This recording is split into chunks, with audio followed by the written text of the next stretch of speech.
Hi everyone, and welcome to Deep Geek Live. This is the next in a series of videos looking at some of the most significant, the most interesting, the most fascinating houses in the world of Ice and Fire. And today we're going to be looking at House Baratheon, which obviously is one of the most significant houses we have in all of the world of Ice and Fire, in the stories that we have. But in terms of their history, they're not actually that old. At least we don't know all of the sort of the ancient history of them. As always, what I'm going to do is frame this live stream around the questions that I've got from my patrons, but I'm going to start by giving a little bit of a history on House Baratheon, just so we're all on the same page. And yes, for those who watch these regularly, I have got less hair now. I finally managed to get myself to a barber's, and so the quarantine locks have gone. But House Baratheon. The first we hear about the house really is all the way back just around the time of Aegon's invasion, or just before Aegon's invasion, in fact. And we're told that his greatest friend, his general, his main man was this guy called House Baratheon. And he was the person who was tasked with going down to Storm's End to take on House Durrandon and Argilac Durrandon, who was the last great Storm Lord. Now, he went there and they won. Effectively, that's the long and short of it. So the Baratheons, leading some Targaryen forces, they were helped by a dragon, but the dragon got grounded in the storms and all the rain and all the rest of it. But House Durrandon was defeated, and House Baratheon, having won this great victory, was granted the title of being the Lord of Storm's End. Now, the House Baratheon was created at that point, and they took over, effectively they took over from House Durrandon, who are a house who had been there for millennia, and they took over one of the ancient castles that was in Westeros. And they took so Horas married the only daughter of Argilac Durrandon. So this, although we think of it as a separate house, they are at least half based on this very ancient family, the Durrandons. So that is where they are. And all the way through the early time of the Targaryen rule, the Baratheons were one of the big three houses that we hear about. We often nowadays, when we're thinking of Game of Thrones, we think, who are the big houses outside of the Targaryens? Who are the big houses, the most important, the most influential houses in Westeros? And we might think of the Starks or the Arryns or the Lannisters or someone like that. But actually, when you start reading through Fire and Blood, the three big houses outside of the Targaryens were House Hightower, House Valyrian, and House Baratheon. So the Baratheons, right from the very beginning, were one of the inner circle. They were one of the biggest, most powerful houses, and we see that in the first few generations, that the Baratheons intermarry with the Targaryens in a way that's not many other families do, other than the Valyrians and the Hightowers. So they are clearly there. They are clearly an important house. And of course, when we get to the few years before the story, we have suddenly the Baratheons are now the ruling power. Robert Baratheon has won the throne, and he is the first person in this new dynasty of House Baratheon. And the whole story we have is sparked off by the fact that the children, his heirs, are not actually his heirs. They are not actually his children. Stannis is, in the laws of House Baratheon, he is the heir, and he has his claim, and Renly has his claim. It's not so much of a claim, but He has the charisma and he has the forces. And so House Baratheon it splits. And so what we're left with now in the story, Robert gone, Renly gone, Stannis is clearly still there, but we have a huge amount of illegitimate Baratheon children that we have to be dealing with from Robert Baratheon. So that's where we're at with House Baratheon. They are a hugely important house. Storm's End is a hugely important castle, and in the recent history of the Seven Kingdoms, they are one of the big and important houses. Okay, so let's just kick off. I had a few, 2 or 3 super chats actually just before we went live. Susanna Ramos, thank you so much. I didn't see a question attached to it, but thank you so much for the super chat. Ogwai saying, afternoon, Robert. I wanted to thank you for all the amazing content you provide and for reigniting my love for reading. I hugely... I mean, it gives me a buzz down my spine when people say that what I do inspires them to get back to reading, because it is a passion for mine. Books, stories, it's something that I love. And if I've managed to reignite that passion in you, then I am a very, very happy Robert. And Morally saying, congratulations on 150,000 subscribers. Thank you so much for all the great content and fabulous stories and the well-told tale. Love also the great merch and my IDG mug and mouse mat, and also you did a super sticker. Mara, thank you so much. You know how much I appreciate your support. Hugely supportive and a loving person, so thank you.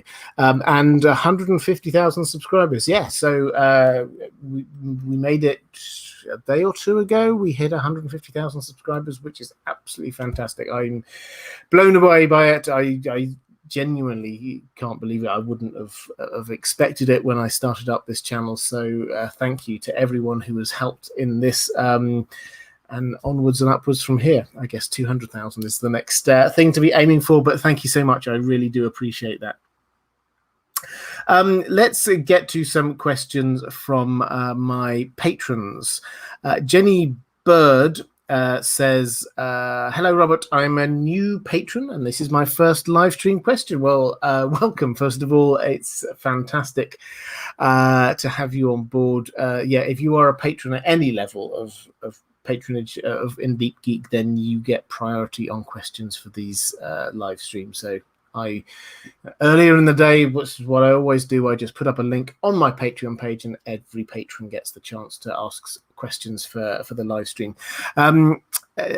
Jenny says, I love to listen to your videos while I work on my sewing projects. I love hearing what people do while they listen to what I do. Would you kindly talk a little about the founding of House Baratheon and their connection to the Targaryens and Aegon's conquest? Since it seems like history is repeating itself with Fagon's recent and Dany's impending arrival in Westeros. Do you think one of Robert's remaining bastards will play a significant role on behalf of either Fagon or Dany in their respective conquests? I mean, I covered a little bit of that, but just to pick up on the background to Orys Baratheon, who's this first figure we get. So he is, as we see it, the founding father of House Baratheon, and he was a close friend. And it's yes, the rumors were that he was the bastard-born half-brother of Aegon the Conqueror. That was what the rumor was, as reported in World of Ice and Fire. Now, we shouldn't necessarily always take exactly what the World of Ice and Fire says, because George R. R. Martin has deliberately written it as an account that we shouldn't trust 100%. But that seems to be where this is going.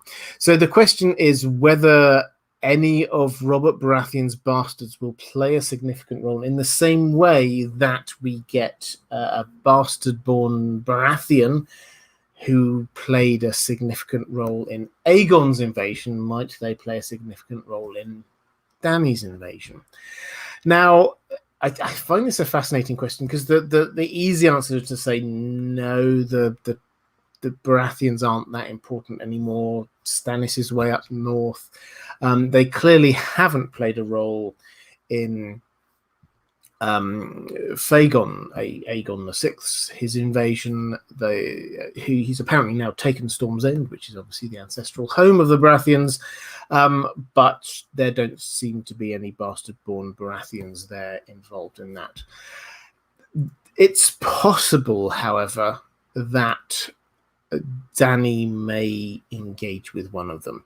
We do know one of Robert Baratheon's bastards is currently in Essos, in Lys, as it turns out. So this is Edric Storm. Now, if you're a show-only person, then you haven't come across Edric Storm. But Gendry, the character we have on the show, is basically an amalgam of Gendry, who is the character that we have in the books, and also the second bastard child of Robert Baratheon, this guy called Edric Storm, who was in Storm's End. And he was the person that Davos rescued and put on a boat and stopped Melisandre having her wicked way with him in many ways. And he went off, this guy called Andrew Estamont was sort of looking after him. They went off and they ended up in Lys, apparently. Now, why do I say it's possible that Dany may run into them? Well, that she has to go this way with her invasion fleet. If she's going to get to Westeros, she has to go past Lys, and she almost certainly is going to be stopping in lots of different places on the way. We already know that she's got things that she needs to be doing in the other slaver cities. Volantis, she almost certainly has to stop at. So could she stop at Lys? Well, yes, that's entirely possible. But is there a natural connection between the two of them? Not really. She could stop off there. There's also a very random link across the other way that Lys might get involved in this is through House Hightower, where one of the Hightowers is over there at the moment, Lyness Hightower, who is Jorah Mormont's ex. There's very complicated back history there if you're not sure about it, but she is there. So might Jorah want to stop off at Lys and try and find her? Well, possibly. And if he does want to stop off there, might they find this other Baratheon? Well, possibly. There's a lot of possibilities going on there. There isn't a clear link across to Daenerys and what's going on, but if they want to head back to Westeros, then Dany and her huge invasion fleet is probably a good way to go and do that. So yeah, it's possible, but we don't know. Ryan Larkin, thank you so much for the super sticker. That's very kind of you. Mara Lee saying, I know that you will go over a bit of the history of the house. Can you also review the house sigil, motto, and whether or not this house has a Valyrian steel sword, as some other houses do?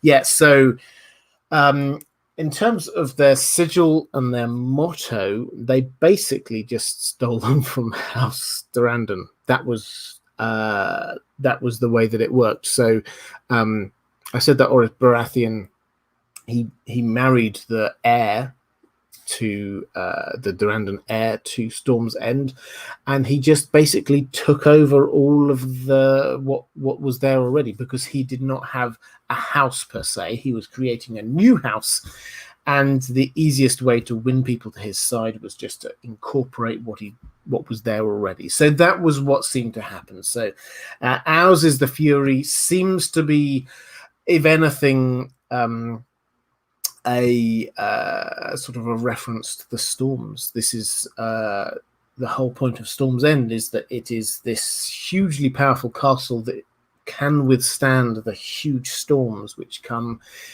in off of the Narrow Sea and Shipbreaker Bay and all the rest of it. And so ours is the Fury is reflected. It was reflected both in House Durrandon and also very much in House Baratheon, in the character of the members of that household, who seem to be very headstrong. It comes out in a number of ways. Robert Baratheon is the most obvious sort of example of this, but there are many others who are very like that. Great in battle, charismatic leaders, and all the rest of it. But it's about the fury of the storm as much as anything else, not about the fury of the person. So that's the kind of the history going on there. In terms of the Valyrian steel sword, no, we don't. They don't seem to have one now. Why the Baratheons don't have one is relatively straightforward. They were not a house until 300 years ago, and Valyrian steel swords came from Valyria, and Valyria, the doom of Valyria was 400 years ago. So no, the Baratheons did not have one of them because they did not have the money at the time to be able to afford one. Why House Durandon didn't have one, we don't know, because surely the Baratheons would have taken it off of them. But no, the short answer is that they don't. And this is just one of those kind of like random historical things. House Baratheon, I said that they're one of the most important households and families. That doesn't mean that they're the richest. The Hightowers and then the Lannisters were richer than they were. And the Lannisters lost their sword and tried desperately to buy one, and they could not get it. The market for Valyrian steel weapons was a closed one. Once the doom of Valyria had happened, that was it. No more could be produced, and so you had to. You couldn't buy one anymore. You had to destroy a family that had one and then take it from them. So that's the reason why House Baratheon hasn't got one. While people could buy them, they did not have the money. When people couldn't buy them, then they just didn't come across one.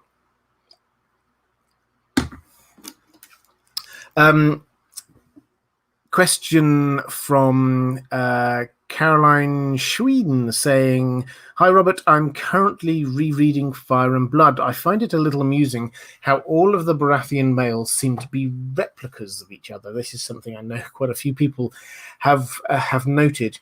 I know George R. R. Martin does this to some extent with each house to differentiate them one from another. For example, hair color. One Baratheon I do find fascinating is Jocelyn, although her birth was quite tragic. She was another victim of Targaryen tradition of passing over female heirs in favor of a male. Love to hear your thoughts on this." Well, I'll pick up on the first bit. First, the fact that, yes, a lot of the Baratheon men seemed quite similar-ish. We hear about Lionel Baratheon, the Laughing Storm, who was a very tall, very man, very swift to anger, good in a fight.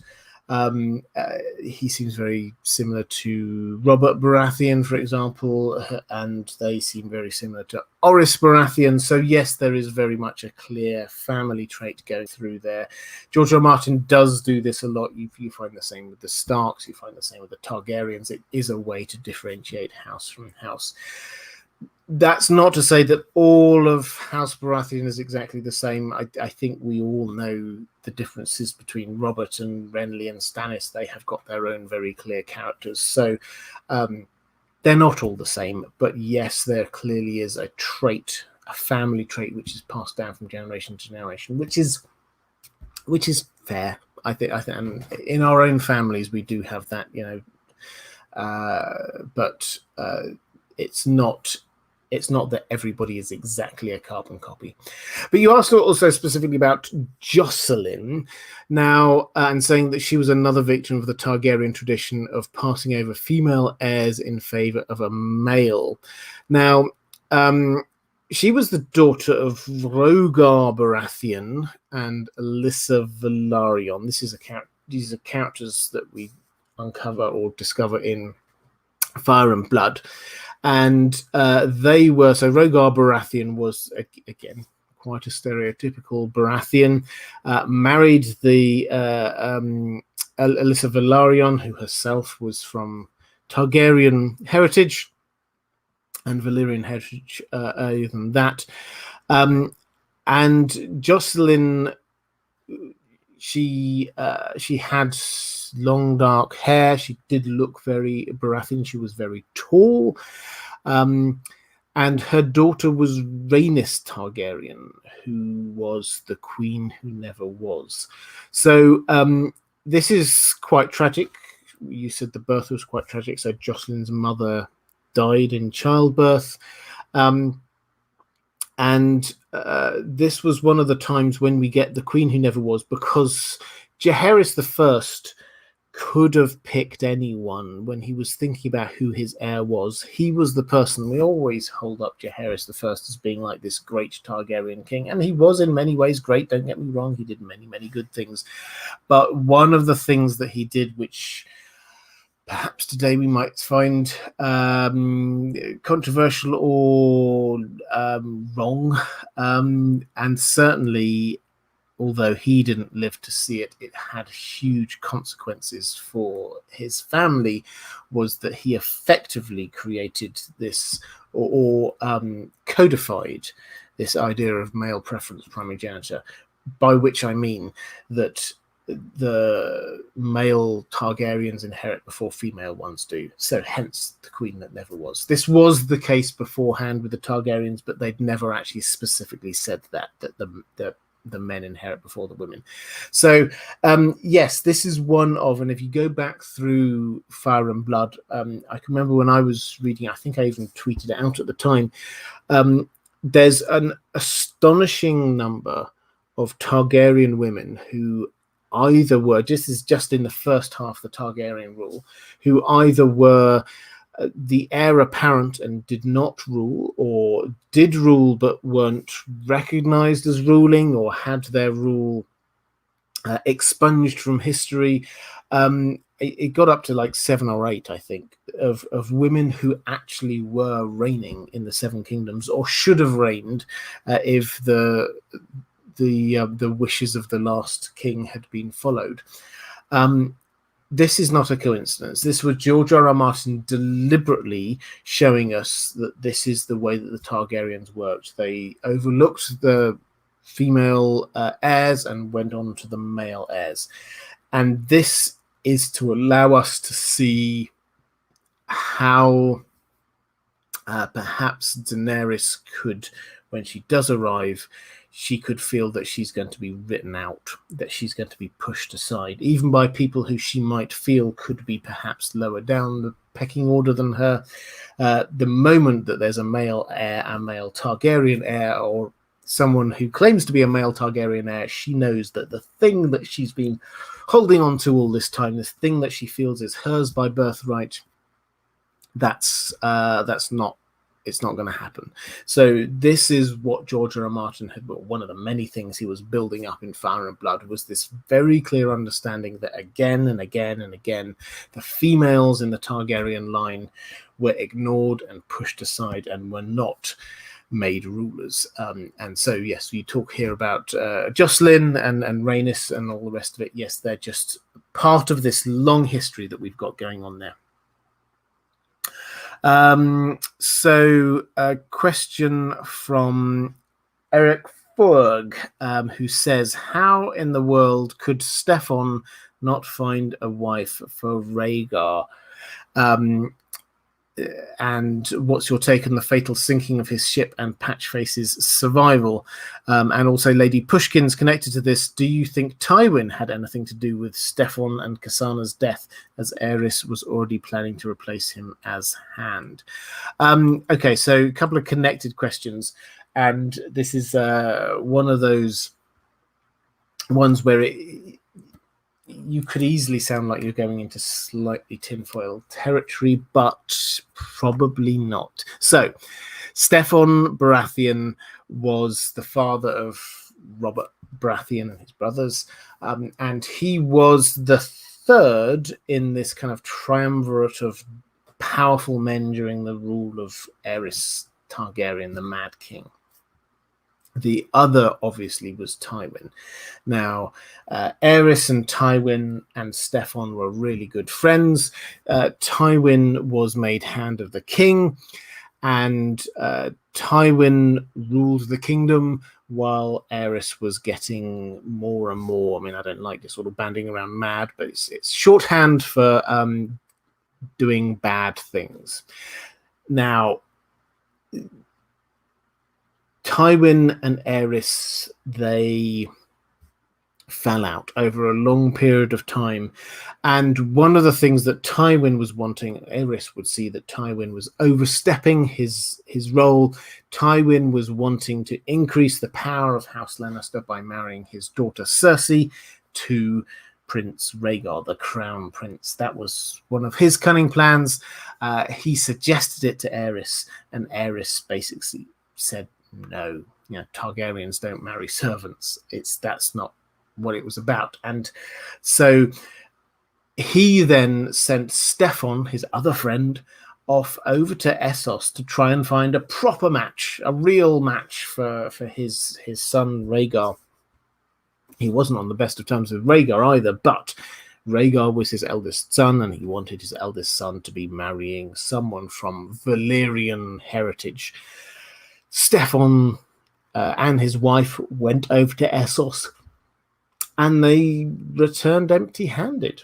They didn't find a suitable match. Now, this is, as you said, Eric, this is fascinating, because surely they must have done. We don't talk about it huge amounts, but in the wider world of A Song of Ice and Fire, there are lots of people with Valyrian heritage right across Westeros. The Valyrians, and there were lots of Valyrians, did not exactly sort of keep to their marital beds, so to speak. There were lots of people with Targaryen heritage, particularly in Lys that we were talking about a moment ago. Most people there had the Targaryen looks, the silver blonde hair, the piercing purple or blue eyes. They had all of that, and Steffon went over there hunting for a wife and apparently returned empty-handed. But just as they were within sight of home, their ship was sunk by the storms, we're told. Robert Baratheon was watching it, apparently, and so he watched his parents die. And it's easy to see a conspiracy here, because we know what Tywin is like. Tywin would have seen that journey as a direct challenge to his own possible route to power. If Rhaegar could be married off to somebody from Essos, then that was it. His ambitions for Cersei to be queen would have been quashed completely, added to which the rumours within court were that if Steffon had returned with a bride for Rhaegar, then Aerys would have been so pleased that he would have got rid of Tywin, and he would have got Steffon in as the new Hand of the King. So that would have been, in one go, that would have got rid of Tywin's power base. No longer would he be Hand of the King ruling the kingdom, and the chances of his family marrying into the royal family would also be gone. So it was absolutely in Tywin's interest for Steffon Baratheon's mission to fail. And fail it did, despite it appearing possible that, surely there must have been someone there. Was Tywin involved in this? I don't think we have the evidence, but my gut instinct is probably. That's just where, as far as I can go. I mean, we can't say yes, definitely. It just seems far too coincidental. And yes, Shipbreaker Bay is terrible for ships, and it's got the name Shipbreaker Bay for a good reason. But if anyone knows how to sail those waters, it would be the ships belonging to Steffon Baratheon, because that's what they sail all the time. So why they would, literally within sight of home, suddenly their ship would run into troubles, it's a mystery. So yes, I think that's entirely possible. And Lady Pushkins, you also asked about this, whether I think Tywin had anything to do with their death. Yes, I think probably that he did. Mara Lee, thank you so much. And another super sticker saying number one. Thank you. I really do appreciate that. That's very kind. Question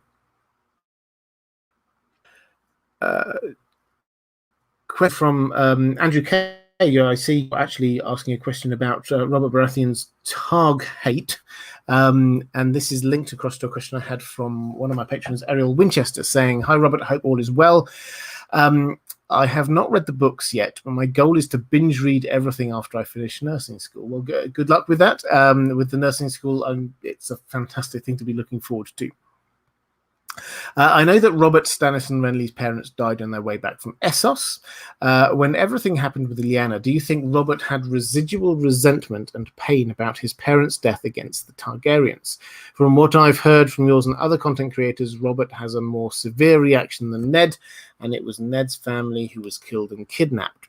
Maybe Robert was looking for a reason to raise up against the Targaryens, since their request was why his parents died. Yeah, so I think this is a really insightful psychological point. Robert Baratheon, yes, he was hot-tempered. Yes, this was his betrothed who had, in his mind, been kidnapped. But we know how strongly Ned felt about his family. So Robert Baratheon's reaction seemed incredibly strong. Now, was this part informed by some residual hatred for the Targaryens? I think that's entirely possible. This was a formative moment for him. He was very young when he became the Lord of the Stormlands, and he literally saw his parents die on a trip that the heiress himself had sent his parents off on. This is entirely possible that he did not like the Targaryens, particularly Aerys, who was the sort of the polar opposite to Robert Baratheon, who was this person filled with joie de vivre and wanting to go out and enjoy things. And Aerys II was very paranoid, distrusted everybody. So they were naturally different people. But yes, Aerys II had been responsible in a way for his parents' death. And there is an extra layer of irony there, that if this is true about Tywin, which would be that Robert Baratheon was not actually blaming the Lannisters for something that they were responsible for, even though he should have been, in the way that when he was married to Cersei, he did not blame the Lannisters for what was actually happening, because he did not know, in the same way that he did not know the extent of Tywin's potential involvement in his parents' death. Ariel Winchester, thank you so much for the super chat, or super sticker, saying thanks for being you. Thank you so much. I hope you liked the answer to your question just a moment ago.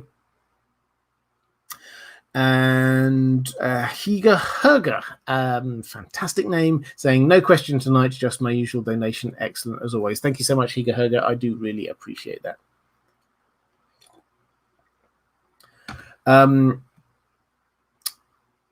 Question from Sydney McCall, saying, do you think Renly would have made a good king, both in the books and in the show, while he came off as entitled? I felt that he genuinely believed that he could rule the Seven Kingdoms better than his brothers. Yeah, I think he did think that. I don't think he necessarily had the best grasp on what it was to be king. He was definitely ambitious. I think it was, as much as anything, that he, egged on by Loras, it has to be said, this wasn't entirely his initial thought. He looked at Stannis. He didn't before this seem to have ambitions to be king, but he looked at Stannis and thought, is he going to be a good king? Are people going to flock to him? Are they going to do what he wants? Is Stannis the kind of charismatic leader that we need? And from that perspective, you have to say, well, Renly did seem to be more charismatic than Stannis. The bald truth of it is that Stannis was, from the Baratheon perspective, the heir, and everybody should have in the Stormlands rallied around behind them, but they didn't. They rallied behind somebody that everybody within the Baratheon world knew wasn't the heir, because they thought that, he was more charismatic, he was better. So yes, Renly did seem to have that ability to lead people. Does that make him a good king? No, not necessarily. One of the lessons from Robert Baratheon was that he was great as a leader, charismatic, taking the throne, but once he became king, he wasn't actually that actively interested. Renly, probably from what we saw from his time when he was in Storm's End, effectively he was the Lord of Storm's End. He held a lot of parties, he had a lot of fun, he had lots of tourneys and jousts, and he toured the lands and basically enjoyed it. And there's obviously nothing wrong with enjoying life, but that is quite reminiscent of what Robert Baratheon did. He enjoyed being king, but he didn't actively enjoy running the kingdom, which is why he had Jon Arryn, and then he got Ned Stark, who were these less overtly charismatic people, but clearly very competent people, and he got them to be running his kingdom for him. So that was what Robert decided, and I suspect Renly would have done something very similar. He would have tried to get somebody along to actually run his kingdom. Would he have been a good king? Well, not classically a good king, no. He probably would have just run up even more debt. The crown had a huge amount of debt.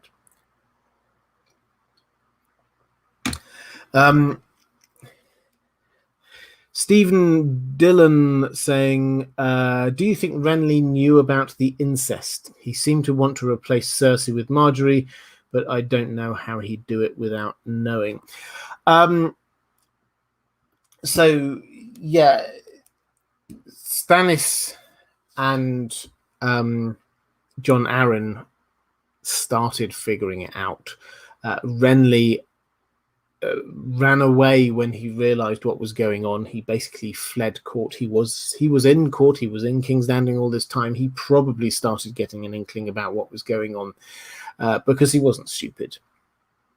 And the moment that he realized what was going to happen, he escaped. If he'd stayed, it could have tipped the balance and helped out Ned. We don't know. It's possible, but did he know about the incest? I think he probably learned it around the same time that Stannis and Jon Arryn were learning about it.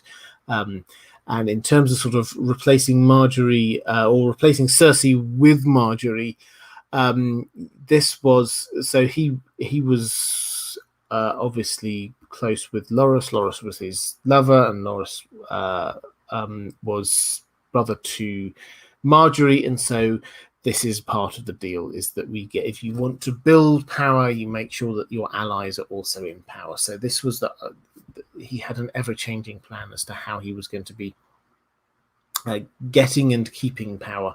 But yes, certainly Marjorie was somebody that they saw, as indeed did Olenna Tyrell, as somebody that they could use to be gaining power as a family. So yes, I think he probably did know, but probably not right from the very, very, very beginning.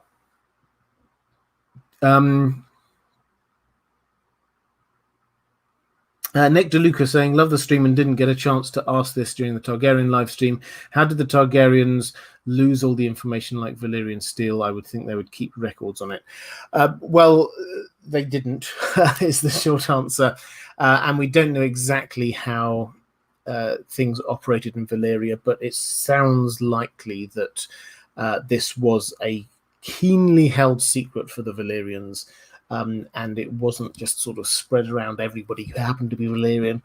It was only a few craftsmen who knew how to do it. They didn't create loads and loads and loads of things out of Valyrian steel. They just created some things. So whereas the Targaryens may have had an inkling how to do it, they weren't privy to all of the detail. They were not blacksmiths. They were ruling families, and so they relied on other people to do it.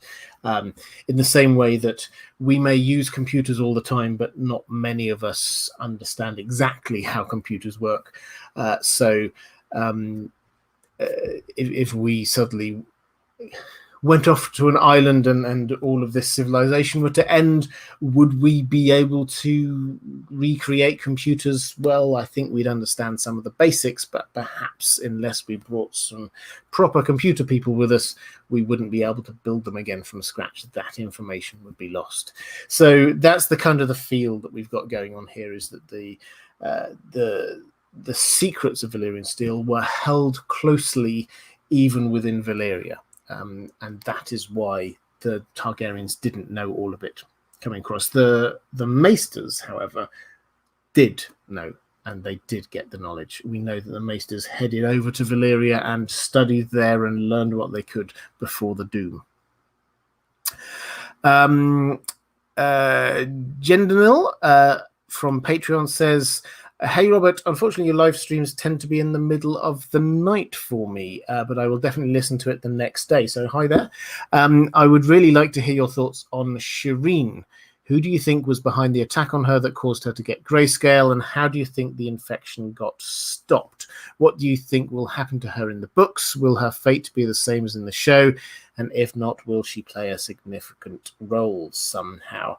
Well, in terms of how she got grayscale, the story we're told, which is what Stannis said to her, was that this was an infected doll from Dawn that a merchant brought. Whether that's true or not, we don't know, but that's the story we have. The likelihood is that this is George R. R. Martin sort of showing us a couple of things. First of all, I think he's showing us what Dragonstone is like. Dragonstone is a very warm, muggy, smoky kind of place. It's built on effectively on a sort of volcano. You get all sort of gases coming up out of the ground all over the island, and that's what it is, a very close atmosphere. And secondly, the Baratheons have Valyrian heritage. Why are those things important?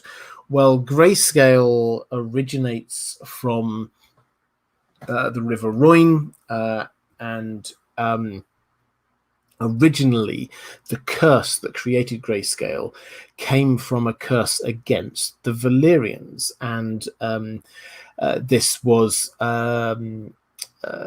Prince Garin of the Rhoynar.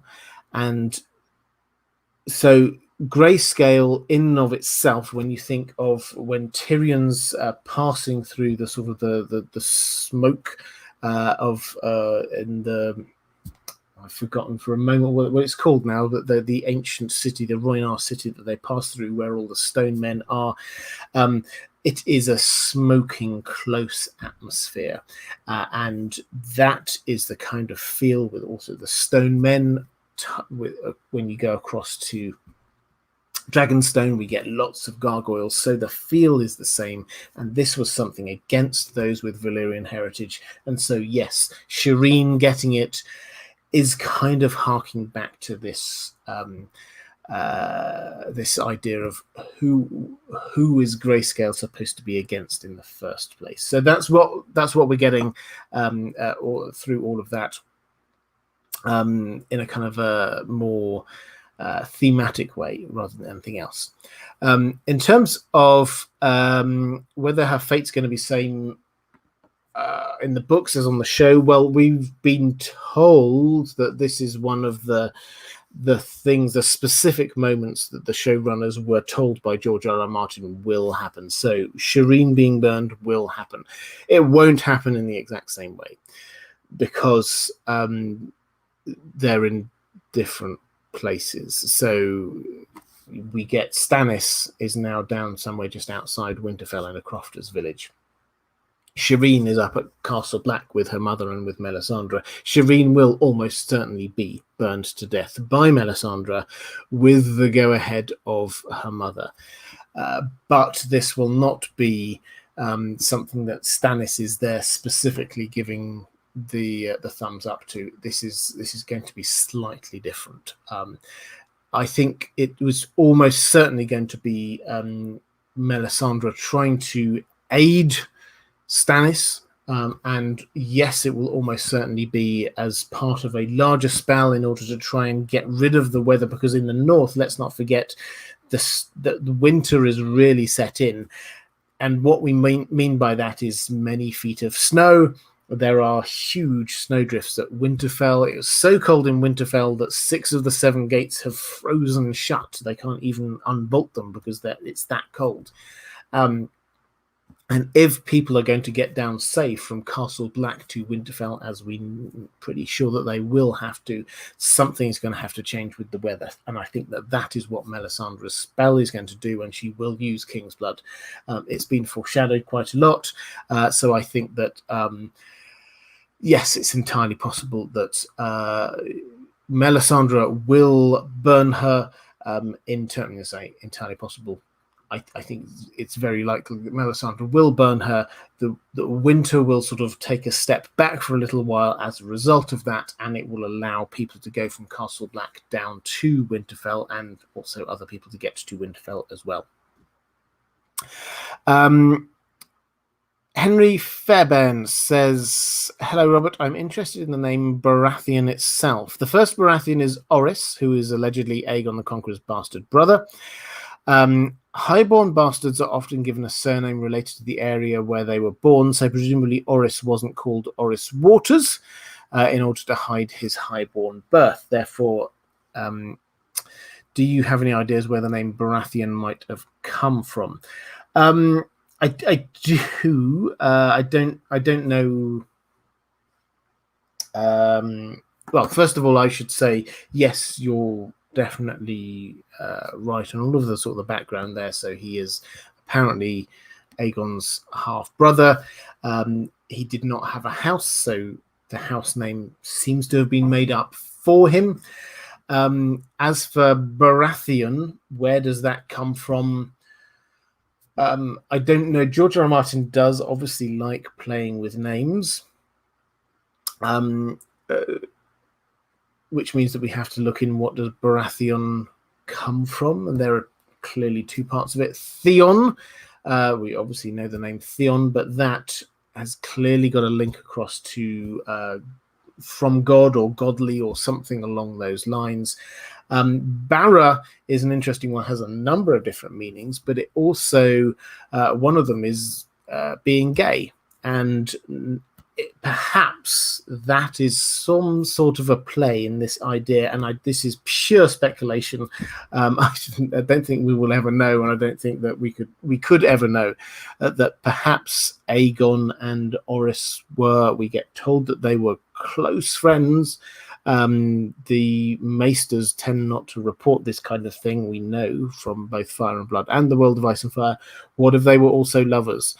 As half brothers, that would not have deterred the Valyrians in the slightest. So perhaps that's a hint to what it was. I don't know. We simply do not have the evidence. But beyond that, no. It's a made up name. Just sounds a bit cool. Vampirist99, thank you for the super chat, saying, Robert, the fate of Shireen Baratheon is basically an inversion of the story of Agamemnon's sacrifice of Iphigenia. Yes. So I'm going to get my rusty Greek mythology out here. So Agamemnon killed his daughter. There were always people in the chat who will be able to put me right on the details here. Killed his daughter because they could not. The winds were not there in order to allow them to sail with this great navy that he built up. and she basically sacrifices herself in order to the gods, in order for there to be enough wind to blow the navy across the sea. So that's very broadly the legend that's going on there. So yes, that's they were wanting fair weather. So is it? I would say an echo rather than an inverse would be what I would put. But yeah, that's a really interesting point. Thank you so much for that. It's when George R. R. Martin does pull from history and myths all over the place. So yes, there's a sort of a link across going there.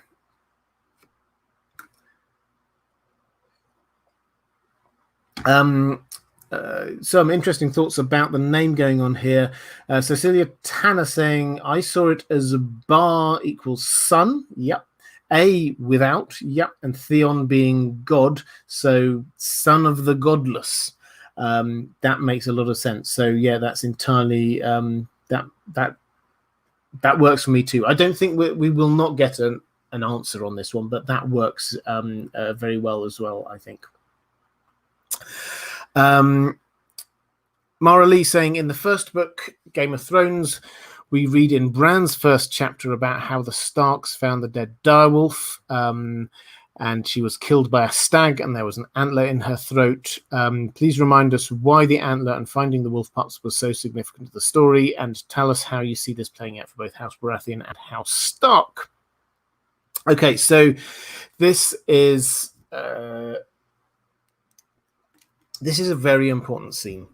We all know this is a very important scene, and it is a very important scene firstly because this was the first scene that George R. R. Martin thought up. All of A Song of Ice and Fire grew out of that one scene, and it all came from Bran's POV. So helpful reminder here that when George R. R. Martin started thinking this story, the main character, or at least the first character, was Bran. And then, as he said, other characters had to sort of grow up and out of this first scenario that he got. But yeah, so the first situation was this one where we get the direwolf and the direwolf pups, and the direwolf had been killed by a stag. That's the first reason. The second reason it's important is because obviously from a story perspective, this was where the Starks got their direwolf pups, and they are clearly very important for all of the Stark children. So there is a very important story moment that's happening there. But the thing that a lot of us focus in on is the symbolism and the foreshadowing that's going on here. That this is a direwolf, the sigil of House Stark, killed by a stag, the sigil of House Baratheon, and the stag also dies. So that's the symbolism, and I think this is played out all in book one. This is, it's not exact. The Robert Baratheon did not kill Ned Stark. That's not the way that it happened, but Robert Baratheon calling Ned Stark down to King's Landing was what directly led to Ned Stark's death. So you could say that that's the sort of the link across there.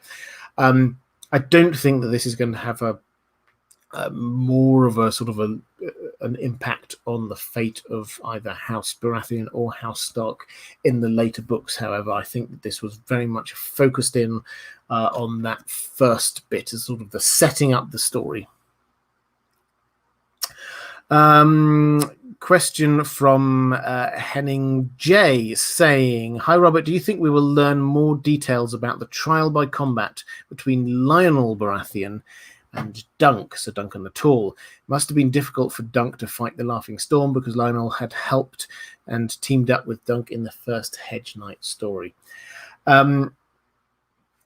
So yeah, those who've not read the Dunk and Egg stories, the first story you get Dunk entering a tourney, lots of things happen, but he ends up in this trial by combat 7-on-7, and one of the people on his side is Lionel Baratheon, who is called the Laughing Storm, who comes across as generally a good guy. He does the right thing. Scrolling forward a few years, in fact, a couple of decades or more, we get Lionel Baratheon, who is the Lord of Storm's End, and he has a daughter, and Aegon V has a son, his heir, Duncan Targaryen, and one of Aegon V's priorities as king is to marry off his children to not just within the same old Targaryen Valyrian world, but to get political marriages for them across the Seven Kingdoms. And so he engages his son to the daughter of the Baratheons, the Baratheon heir, and the idea being, therefore, the Baratheons would be tied in with the Targaryens, and that they would be, the future kings and queens would be the children of Baratheons. So this was great news for the Baratheons. But then Duncan Targaryen falls in love with Jenny of Oldstones, and the marriage is off. And Lionel Baratheon takes huge offense at this. Understandable. He's a Baratheon. We know what Baratheons are like. He'll take offense at this kind of thing. And he didn't just get angry. He seceded from the Seven Kingdoms completely. He said, "I am now the king of the Stormlands. I don't recognize the Iron Throne anymore. We're our own country." And they just said, "Right, we're no longer part of this anymore." And what happens is that Aegon V sends Sir Duncan, down, and they fight one-on-one, and he wins, and everything is put right at the end of it all. And eventually Egg says, "Okay, well, you can have my youngest daughter, can go off and marry into your family. So yes, you're not going to be actually in the line of succession, but you will have a marriage into the Targaryen family." And that is how, incidentally, we get the Baratheons having this link across the Targaryen family tree, how we have the grandmother of Robert Baratheon is a Targaryen. So that was the backstory to all of that. Are we going to find out more about this? Yes, almost certainly. The Duncan Egg stories, George R. R. Martin has said that, if he ever does get to finish them all, which fingers crossed he will, but he's not going to do it quickly because he's got other books to write first. But he said that there will be maybe 12 of these stories, and they're going to carry all the way through to the end of Dunk and Egg's lives at Summerhall. So this will definitely be one of these moments that is going to be captured in the stories. Will it have been hard for Dunk? Yeah, definitely. But when you read between the lines of that story, actually, it comes across as being everybody out of a bad situation got very pragmatic about it. Another king, when hearing that one of the Seven Kingdoms had decided just to rebel completely, would have wiped that family out without any hesitation. Egg didn't do that. Dunk didn't do that. He went down there, proved a point, and then actually not only effectively said that they are forgiven, but also said, "You can still marry into my family." That is a hugely magnanimous gesture from Egg. So yes, this was a tense moment, but it also came with an amount of, I don't know if fairness is right, the word mercy, maybe even a bit of grace, undeserved riches, that kind of thing. That's what was going on there. So this wasn't as tense and confrontational as perhaps we might think. Okay, let's have a quick look in the chat. Sassak saying, talking about the name again, saying I think it's more like the prefix para because P and B are on the same phonome spectrum, meaning more like beside, near, or resembling, and then theon equals god equals so a big beefy godlike man. Yep, again, I think that's entirely possible. I don't think we're going to get an end to this, but I'm loving these suggestions as to sort of the origin of the name. Okay, we've got question from Caris Messalina de Valence. Fantastic name. Saying, hello, Robert and Dan. Dan has gone upstairs again, I'm afraid. Greetings to warm and sunny England. It is warm and sunny. From cold and rainy Australia. Noting the allusions to English history and two of the other great Westerosi houses, York, Stark, and Lancaster, Lannister. Do you think any similar parallels are there for House Baratheon? Sadly, I probably won't be able to listen live, thanks to the time differences, but I never miss any of your wonderful content. Thank you. Stay safe and well, and yourself as well. So, yeah, George R. R. Martin did definitely borrow a lot from English history, particularly sort of medieval-ish English history, the War of the Roses, and all the rest of it. And the links between House Stark and York and Lannister and Lancaster are pretty obvious. I don't think that there is a house that is linked across to Baratheon. I don't think it's that straightforward, but I think that there are clear allusions, historical allusions, with English kings to the Baratheons. Yeah. When you think of Robert Baratheon, if anyone's studied Tudors and Stuarts English history, then you immediately think of Henry VIII. It's very, they're very similar. They have, in their younger days, they were a huge beast of a man. I've seen Henry VIII's armor, which is on display at the Tower of London. Huge man. And although nowadays you see pictures of him and he's clearly been eating a little bit too much for his own good, in his younger days he was an astonishingly powerful and strong warrior.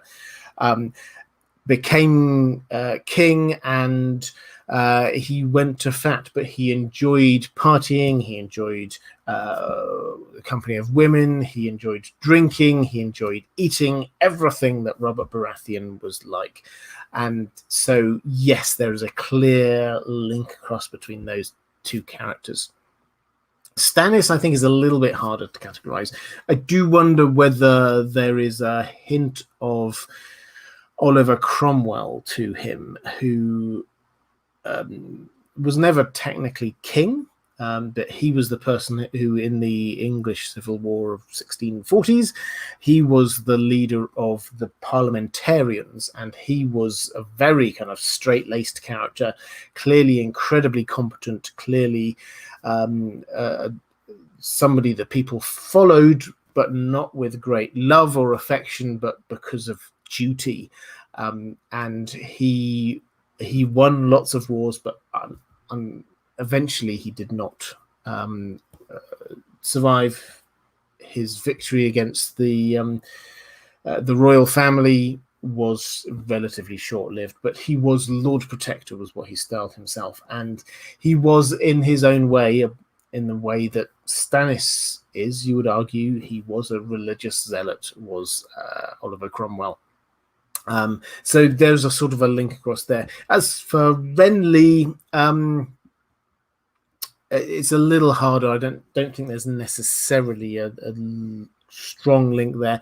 I think if I had to pick a king, then I would probably say Richard I, Richard the Lionheart, Richard Coeur de Lion, if you prefer his mother tongue. He was a victory, historically, a victory of style over substance, in as much as, yes, he went off and won wars and all the rest of it. But historically, he's got a statue on the parliamentary estate in the UK, literally just outside Parliament, on a horse holding a sword aloft as if he's this great king.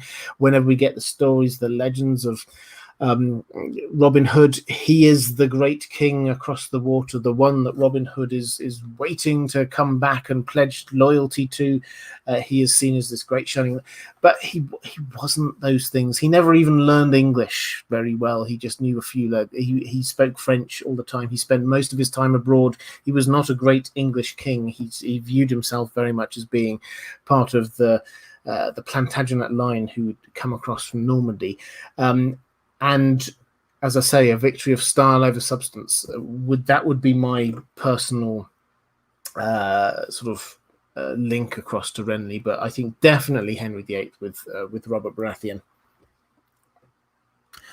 Mr. E. Knight saying, Baratheons being a first men house, what's the likelihood of a connection with the Order of the Green Hand? Stannis seems to be privy of and involved.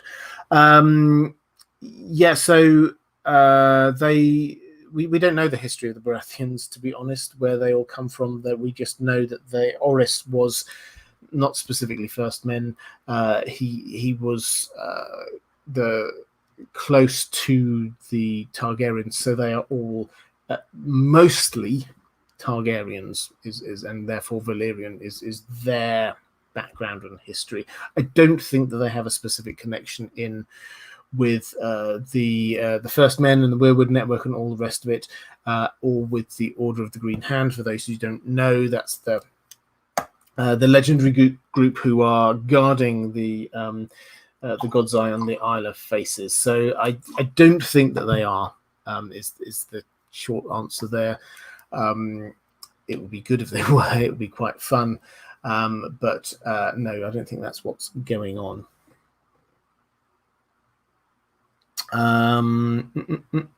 Elizabeth Clare saying, if Robert Baratheon's daughter is named Barra, wouldn't it make sense that Lana is a Lannister, perhaps Tyrion? Yeah, it probably would. So Robert Baratheon had 16 children, and Barra was indeed one of them. This is his illegitimate children. Lana as a Lannister, well, perhaps. I don't think that George R. R. Martin necessarily is going with that strong a link. Robert Baratheon's children, we get Gendry and Edric and Mia and all the rest of it. They're not all linked in by name. But yes, it's entirely possible that he has done some little name tricks. He always likes doing name tricks. So yeah, an interesting possibility, but I don't think again, it's one of those ones I don't think we're going to ultimately learn the truth of it. Natalie Donald saying, hi Robert, just wondering if you can add a pen to your range of merch. I need to feed my stationery addiction. Yeah, I don't know, probably. I would have to have a look. So at the moment I go through a company called Spreadshirt for my merch.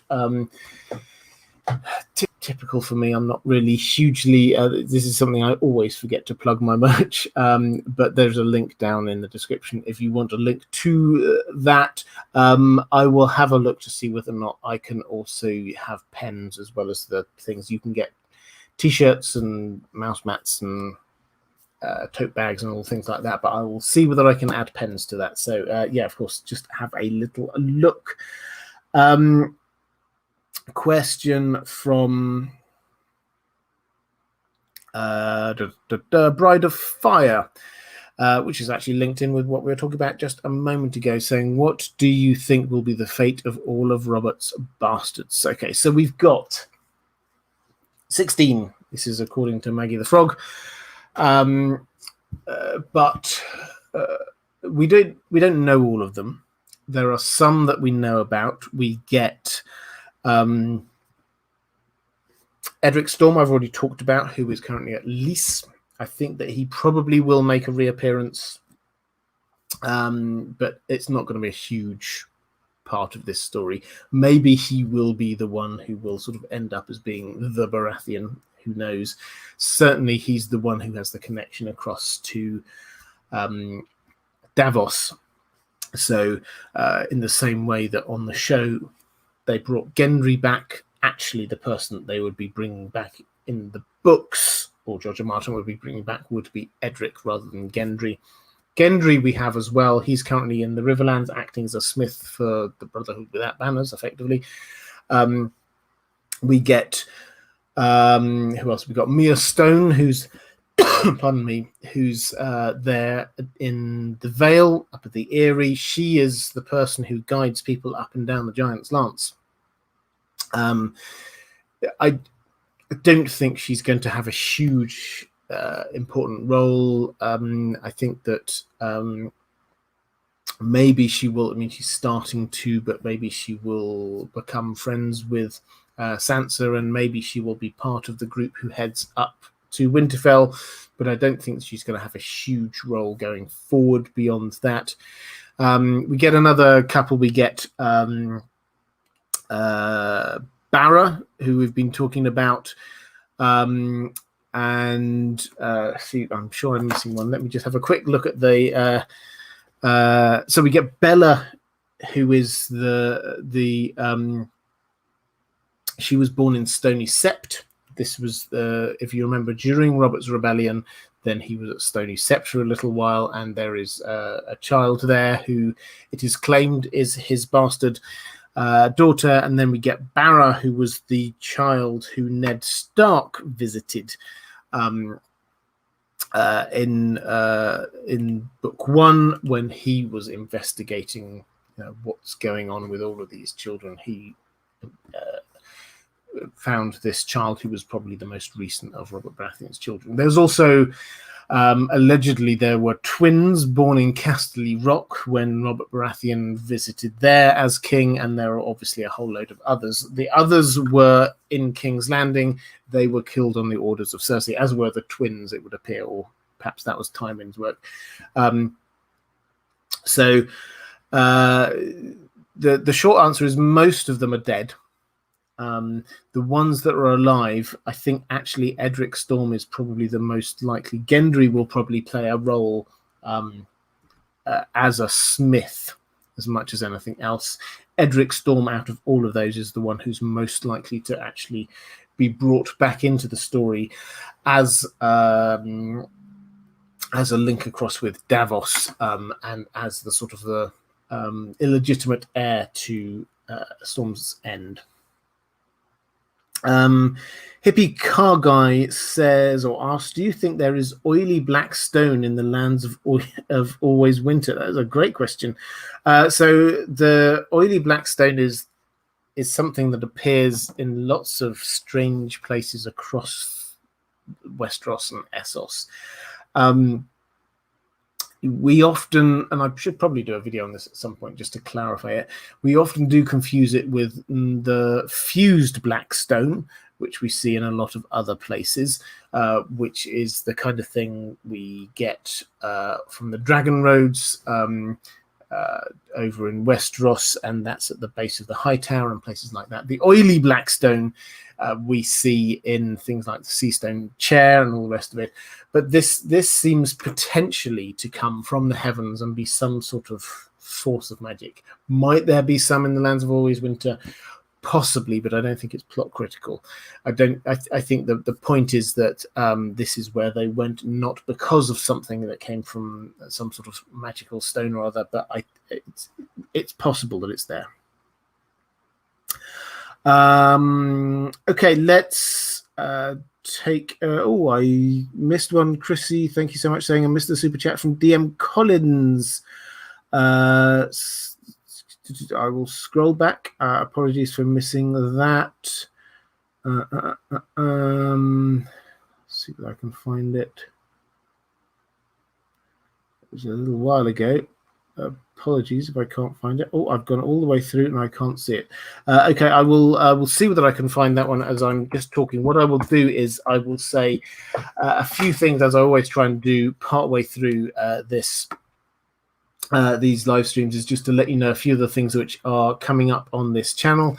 In terms of videos, I'm settling into a routine of every Wednesday now. I'm trying to do those conversations with other creators. I've got a few lined up, which they're not just the Secrets of series, but they're going to be looking at a whole range of interesting matters across Westeros, and also I've started doing some in the world of the Lord of the Rings as well.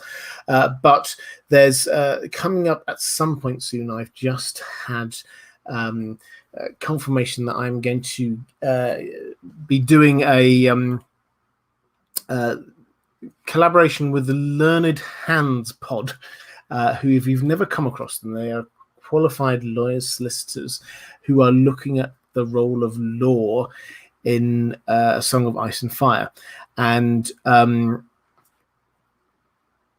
I often get questions on things like who's the what are the legal implications, or who's legally who inherits certain things, what's the implications of Robb Stark's will and all the rest of it. So which apparently legitimized Jon. What does that mean in terms of the succession for the Starks? I've got that. I don't know when I'll manage to get that one recorded, but I will. That will be coming up soon.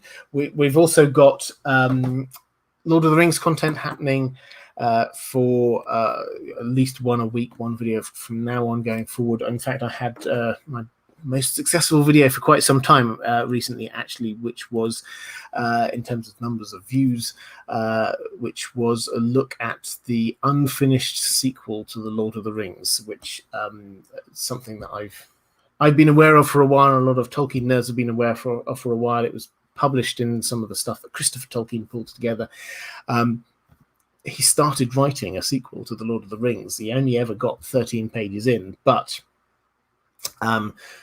it's fascinating just reading through what was he going to actually do as a sequel to the most famous book in the entire history of fantasy literature.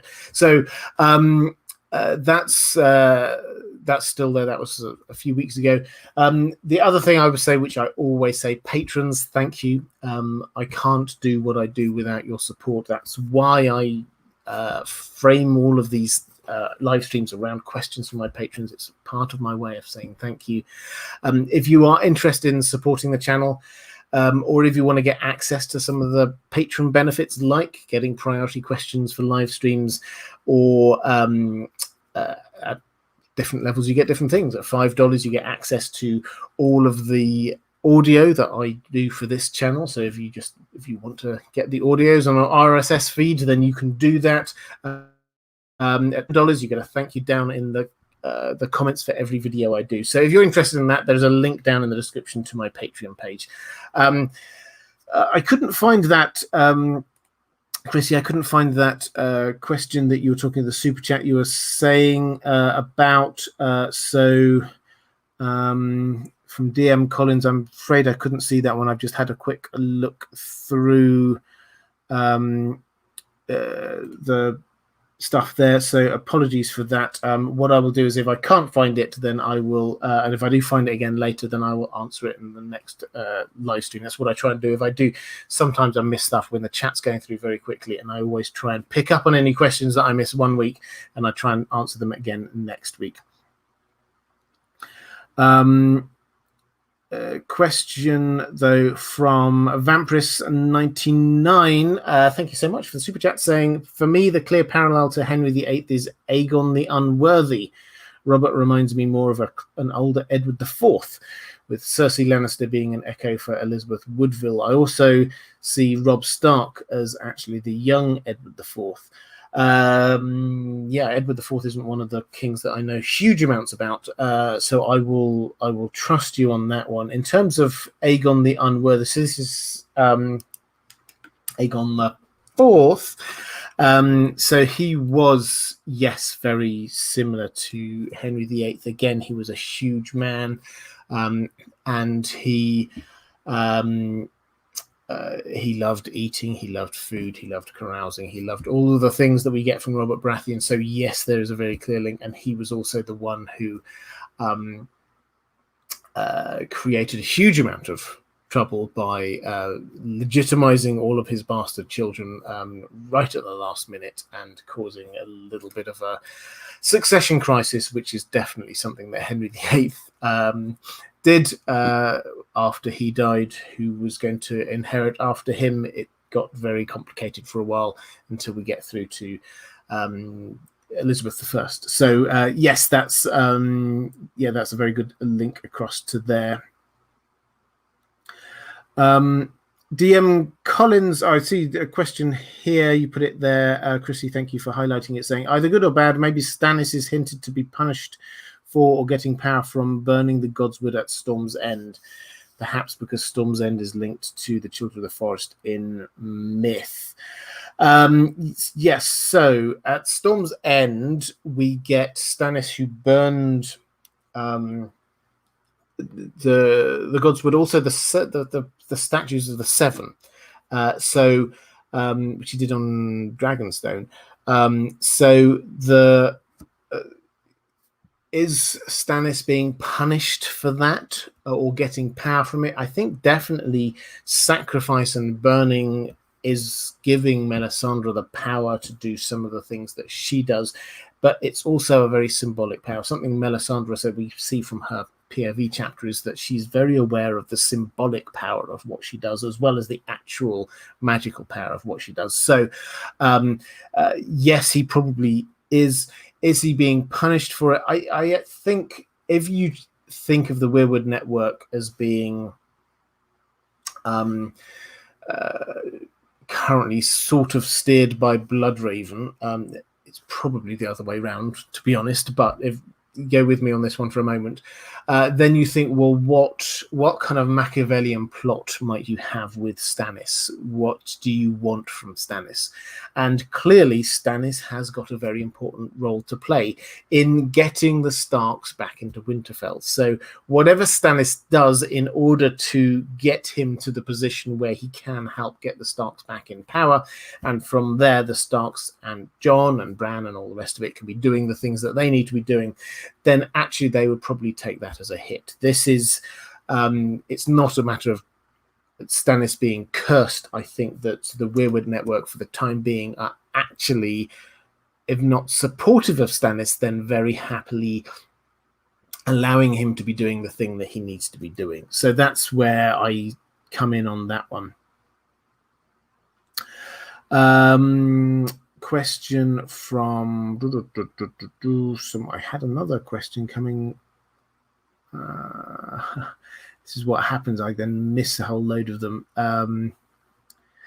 Cam, thank you so much. Just saying thank you, Robert. You're the best. Thank you. That's very kind of you. Stephen Dillon saying, would or have you done a video on Bran's visions in the Dance with Dragons? No, I haven't, but I'm planning on doing it. I've got an occasional series for those who like my videos in series. I've got an occasional series that I'm doing on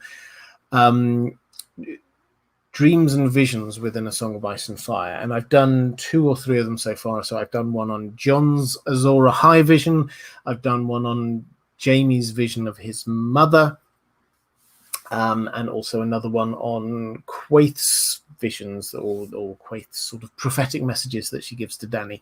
So we've got all of those things there. I will definitely, on my list of things to cover, there are Bran's visions through the Winterfell weirwood tree when he sees these series of visions seemingly going back in time. So it's definitely going to happen. It will, I don't know when, at some point in the next couple of months, I would have thought. Zaira Mina, thank you so much, saying, love your content. My 4-year-old Anakin says, hi. What a fantastic name. Hi, Anakin. We both love your content and wait for the notification. That's really kind. Thank you so much for that.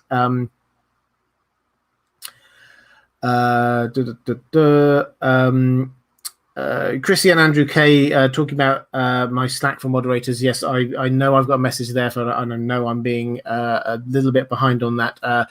We will sort out the moderator situation and get some more moderators in as soon as possible. So apologies to both of you for being a bit slow on that. And I also had a question from Victoria Gill, thank you so much, saying, oh, little crying thing. The new hair is slick, but the curls were so 2020. Keep up the good work. You're a champ. From Australia. Thank you. Yeah, I had to. It's very horrible and muggy here in England at the moment. We're getting, in fact, I think we've currently got some rain going on, but for a while it's been really horrible and sticky, and the hair was just getting too much, so it had to go. So apologies for anyone who was a fan and champion of the hair, but it did have to go in the end. Good night, Carolina. Thank you so much for the super chat, saying, why were the Baratheons so influential pre-rebellion, since the Stormlands aren't resource rich, Castle Rock or the Reach? Thank you for all the great content, keeping me less stir crazy. Well, you're very welcome for the content. I really enjoy creating it, and I love the fact that people enjoy watching and listening to what I do. So you're very welcome on that front. In terms of why they were so influential pre-rebellion, I think this is Robert's Rebellion. I think you're talking about here. So they were one of the big houses. As I say, they started out with these very strong links across with the Targaryens, and they retained that all through this period. So as I said, when you get to Robert Baratheon, they have Targaryen blood there in a way that is much more immediate than any other, just a couple of generations back, than any other noble family in Westeros, because the Targaryens had just been marrying themselves for a couple of generations. So they have that familial link to start with, but there's also a geography thing going on here. When you have to remember that Westeros is a huge continent, and they don't all have Littlefinger's jetpack. It takes months, literally months, to get from place to place. The Starks were very important in the north, but they very, very rarely ventured south. And the Targaryens, once they didn't have dragons that they could fly all the way up there very quickly, they very, very rarely went to the north. So the north was just doing its own thing. The Vale of Arryn was cut off for every winter, basically. There were very few ways to get into the Vale. Overland, the way through the mountains, every winter that was shut off, and so the Vale was basically cut off. And then you can go through all the rest of it. You get the Iron Islands, or they tend to stay away from politics. Dawn often keep themselves to themselves. Yes, in the last few years they did up their interest and influence, but the Baratheons were always trying to stay involved in politics, and they were just two weeks ride away. So that is why they were pre-rebellion. They were still they were one of the big preeminent houses, and they were closest to King's Landing, so they were always involved in what was going on. So that's why they still had the power there. Yes, they might not have had the money of the Lannisters or whoever, but they definitely were still important. Question from Cyril MacLeod or MacLeod, saying, think we will ever discover the Oris Baratheon's mother's side of the family? Her family bloodline was so strong, every descendant was black of hair. Is this magic? I don't think it's magic, but I think that this is George R. R. Martin. Because he set up as the sort of the main mystery in book one, the fact that this is about a parentage issue, and you can tell the parentage of somebody by the hair color they have. Because he had set that up, then there did have to be this very strong line in order for it to be obvious that these weren't. I say obvious for anyone who actually sat down and thought about it, that these weren't Robert Baratheon's children. As I say, the seed is strong. No, I don't think we're going to get the full background and history of why that might have been. I think this is just one of those things that when you look at the Targaryens, they've got the typical Targaryen look almost all the way through. There were a few exceptions, but almost all the way through they kept the typical Valyrian looks, even though they married several times out from that family line to other people from the Martells, for example, or House Blackwood, but nevertheless they kept those features, and that's, I think it's a story-driven point rather than anything else going on, rather than the background thing. So I don't think that this was something that George R. R. Martin is going to specifically tell us about. Could be wrong, but I don't think that he feels the need to.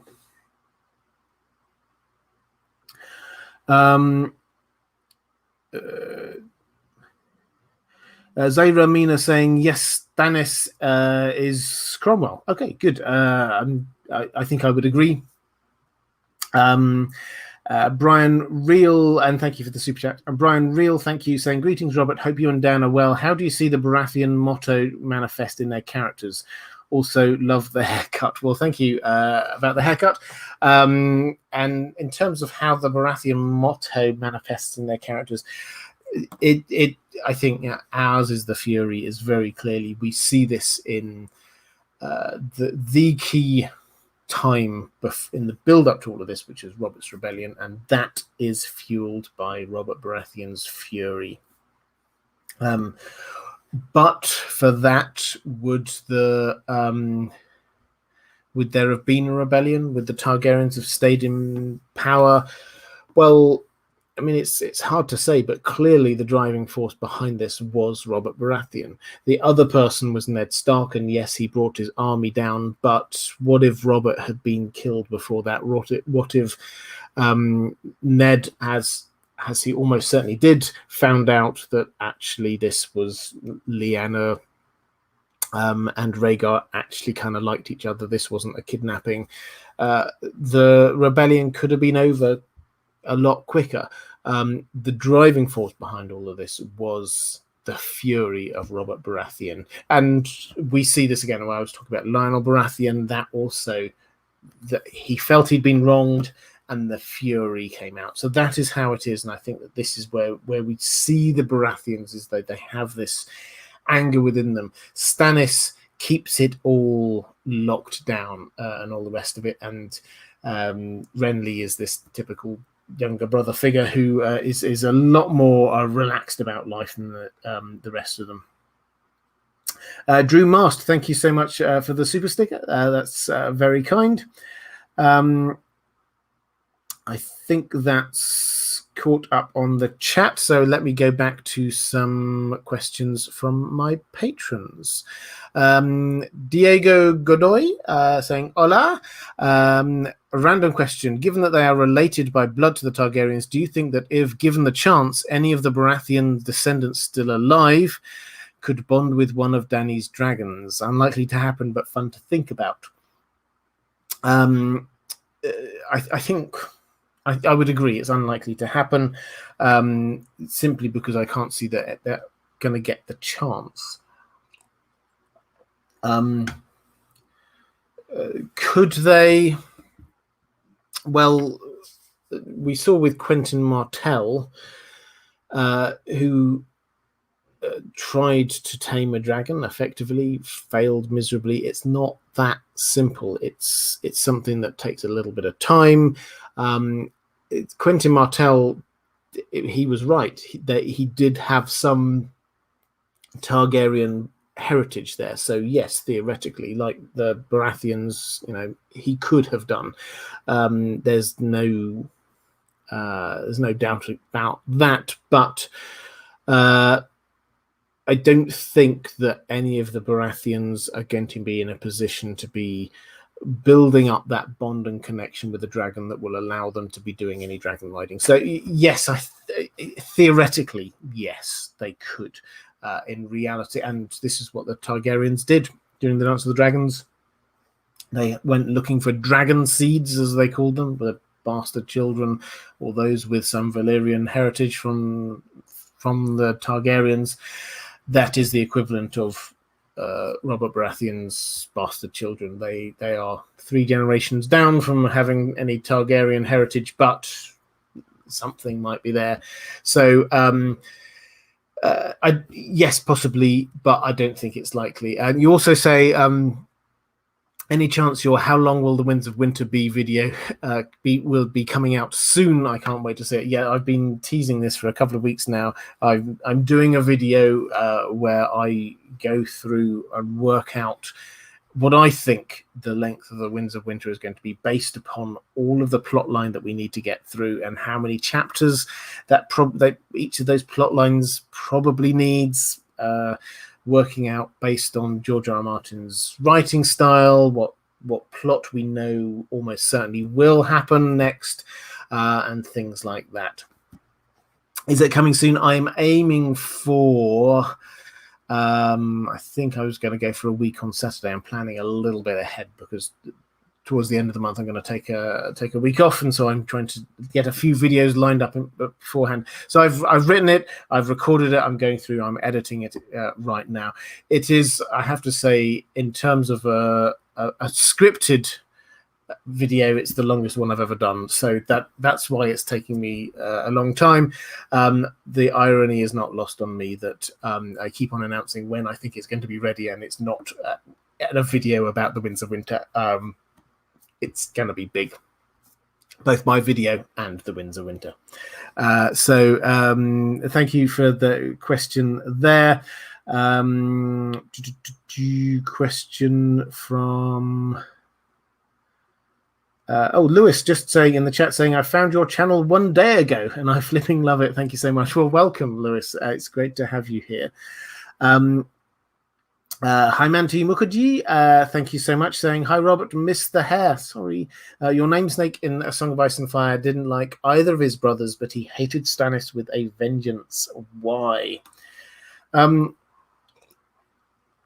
don't think he necessarily hated him. But he did blame him.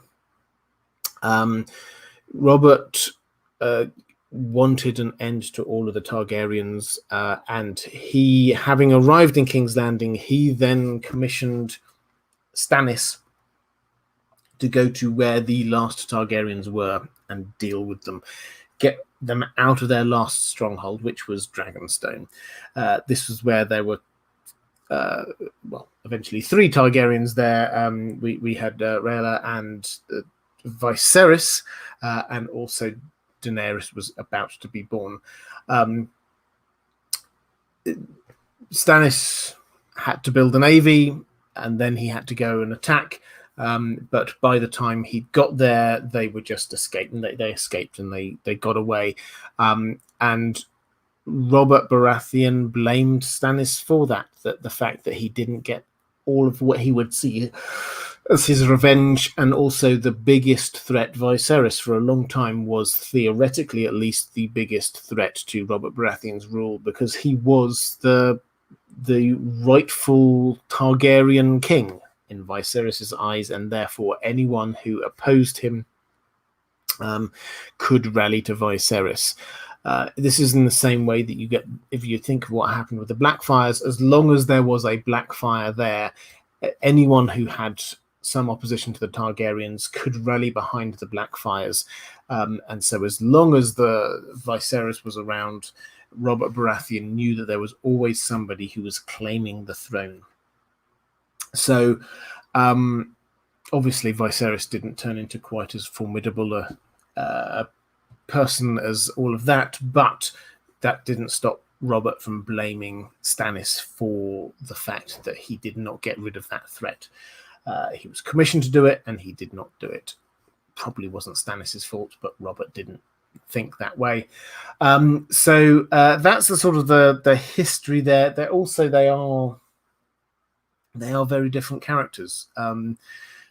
Renly was the kind of person who would sort of like go along with Robert and have fun going on the hunts, and he would enjoy the jousting, and he would enjoy the parties and all the rest of it. So although they weren't exactly the same, Renly and Robert could get along well and enjoy the same things. Stannis, that's not really his scene.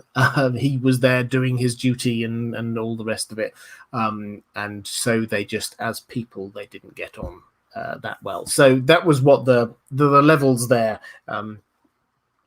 between Robert Baratheon and Stannis. Victoria Gill saying Robert Baratheon is all brawn and no brain. Why Robert for king post-rebellion, not Jon Arryn or Ned or even Jaime? Well, it's all down to possession being 9/10 of the law. Robert Baratheon had announced his intention to be king. And so in order for somebody else to be king, they would have to come up against Robert Baratheon. And he was, at that time, a bit of a legend. He won this whole series of battles right the way across Westeros. And it's not just like him being a sort of a master strategist and all the rest of it. He won them by personally wading into battle, taking on the leaders of the other side in combat in the middle of this fight and killing them. This was what he did. He was the first person into battle every single time. This was why he killed Rhaegar, because he went out and actively sought him out. That was what he did. You had to be quite brave if you were going to stand up against Robert Baratheon. And why not any of these other people? Well, Ned didn't want to be king of the Seven Kingdoms. He wanted to retire back up to the north and forget that any of this ever happened and just quietly fulfill his promises to his dead sister. That was what he wanted. Jon Arryn never came across as a particularly ambitious person. He was made Hand of the King, and that was all good, and that was probably good enough for him. He never gave the impression of wanting to. And he was the sort of the adoptive father of Robert Baratheon, so he will have been very happy for that. As for Jaime, well, Ned did think Jaime was trying to become king by sitting on the Iron Throne, but Tywin realized where the balance of power was, and if he was wanting to put Jaime onto the throne, then he would have to come up against Robert Baratheon, who had the support of the Starks, who had the support of the Arryns, who had huge amounts. Tywin stayed out of the war, the rebellion, for as long as he did, because he was waiting to see who was going to win. The plan was not for Tywin to place his son onto the throne. It was to marry his daughter to whoever's then going to be king, which he did. So that's why Robert Baratheon was the person with the power, and he took it. I think I had one more. Maybe I didn't. Maybe I've. Yep. No, I think I'm back in the chat. I'm back up to speed. Stephen Dillon from Patreon saying, "Do you think that Robert's bastards are going to play any part in the end game? Who do you think will take over Storm's End if Shireen is sacrificed and Stannis doesn't make it? Out of the three bastards in the series, he seems to have the least influence, seeing as Gendry has a huge role in Arya's story. I have a feeling that Mia is going to have a bigger role in Sansa's story." Okay, so what's going on? I mean, I've sort of covered some of this already in terms of Robert Baratheon's bastards. In terms of Storm's End ownership, this is now Fagon apparently now has control of it, and he probably will just give it to a puppet. There's a person there who had been holding it, who probably then handed it over, and probably the reward for that will be being allowed to rule from Storm's End. Storm's End is the kind of place that, given that the Baratheons are effectively nowhere to be seen, the kind of place that Fagon could use as a political gift to somebody for coming onto his side. So he will use that wisely. In terms of sort of the end game, yes, I think that Edric Storm is the most likely person to end up there, but we can't be 100% certain. Lawnduck 20 saying, "Hi Robert, when will we see Edric Storm and Andrew Estamont again?" yeah, again, I think I covered this one a little bit earlier, so I think that there's a fair chance. I do not know this for a fact. It's possible that they could completely leave this out. But as they are in lease, there are two possible routes back in for them. The first is Daenerys stopping off there with her huge invasion fleet en route to Westeros. It is literally en route.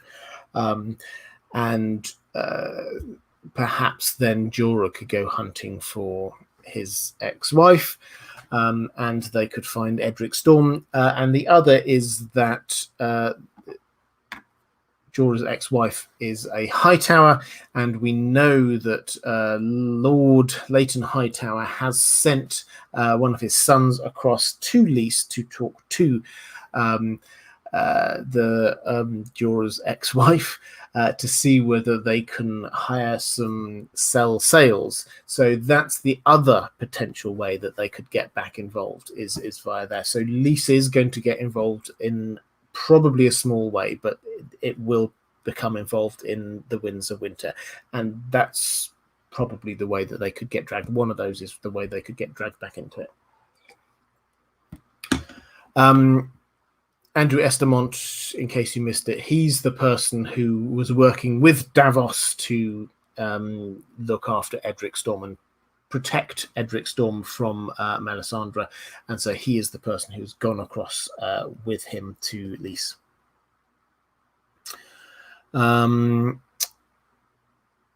Maester Mansa says, as I understand it, the Baratheon family tree is quite narrow compared to the other major noble families in Westeros. I believe that Stannis and Shireen are the last legitimate members, and I don't feel that they are long for this world. Do you see House Baratheon enduring in some way beyond a dream of spring?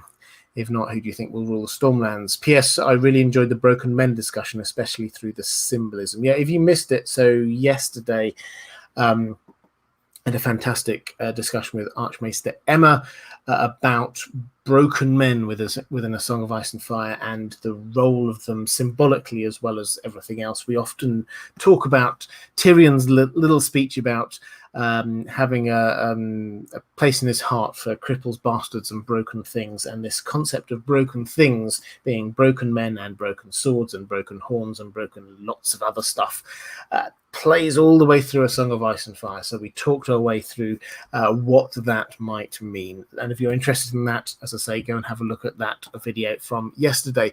But in terms of House Baratheon, yes, they. I don't think that they're unique in the noble families. That some of them do seem to have a million members all over the place, like House Lannister do, for example. But many of them, the Starks are another example, the Targaryens were another example, did seem to get quite thin.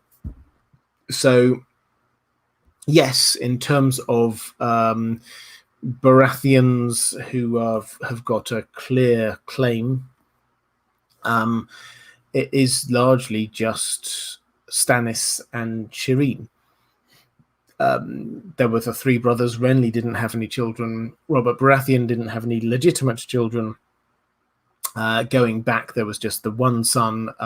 So it's you have to go back 3 generations before you find any other Baratheon offshoots, and even then they're not called Baratheon. So yes, there aren't that many of them, which means, as I say, that whoever holds it can reasonably legitimately give Storm's End to whoever as a political favour.